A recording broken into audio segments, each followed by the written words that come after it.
by thanking the World Within Foundation for gathering us today at the Millennium Gates Museum and the National Monument Foundation for hosting and opening this, their home, to us. Today we are here to honor not just one of the greatest leaders in the history of my country, Iran, but one of the most consequential visionaries of all time, Cyrus the Great.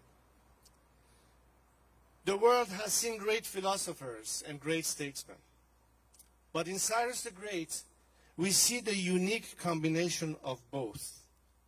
He was a profound thinker who outlined a groundbreaking vision for humanity: equality, respect, and justice for all colors and creeds.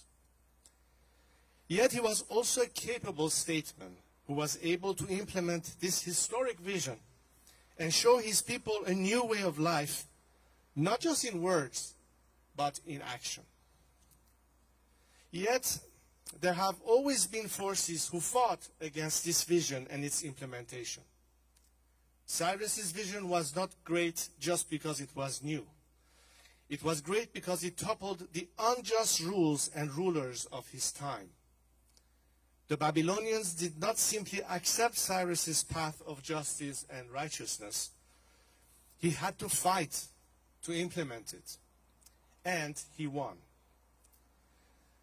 Unjust rules and rulers, regrettably, have not gone away. We see this with unfortunate clarity, as our region of the world is once again plunged into darkness by those ancient forces of division, hatred, and evil, with this month's terrorist attack against Israel. We Iranians are far too familiar with these forces of evil because for 4 decades they have occupied our country, Cyrus's country. So as these evil forces fight to annihilate our ancient cousins, the Jewish people, it is particularly poignant to be here to honor Cyrus the Great. But in these trying times, in the presence of this tribute to Iran's great statement, I bring you a message of good news from my compatriots in Iran.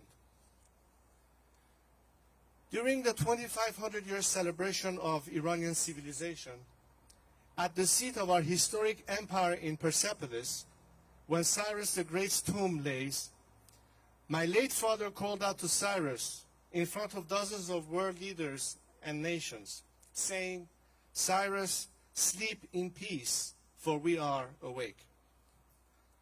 As in many things, my father was a man ahead of his time, and we were forced to face a black page in the history of our nation under the Islamic Republic.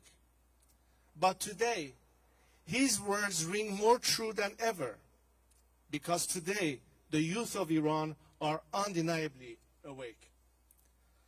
Not only are they awake, but inspired by their forefathers, Cyrus the Great, they are fighting to reclaim our country from the forces of darkness and rebuild it with his vision.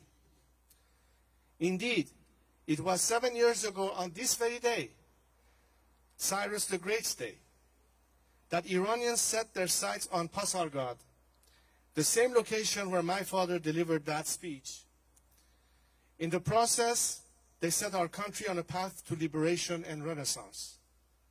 The Islamic Republic, fearful of our youth's connections with their ancient inheritance and its power to inspire them to rise up against their tyrannical dictatorship, blocked the roads to Cyrus's tomb.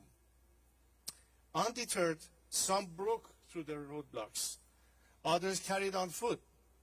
When they reached the barriers around the tomb, guarded by regime security forces, they forced their way over the blockades, facing violent beatings as they did.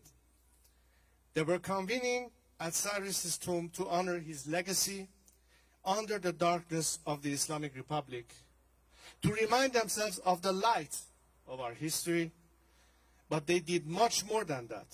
They ended up inspiring a nation.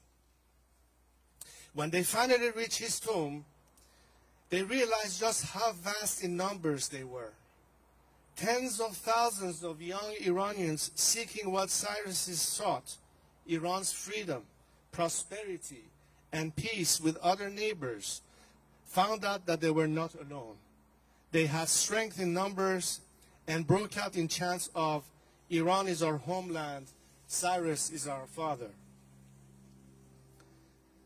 This overwhelming organic gathering stirred our nation awake.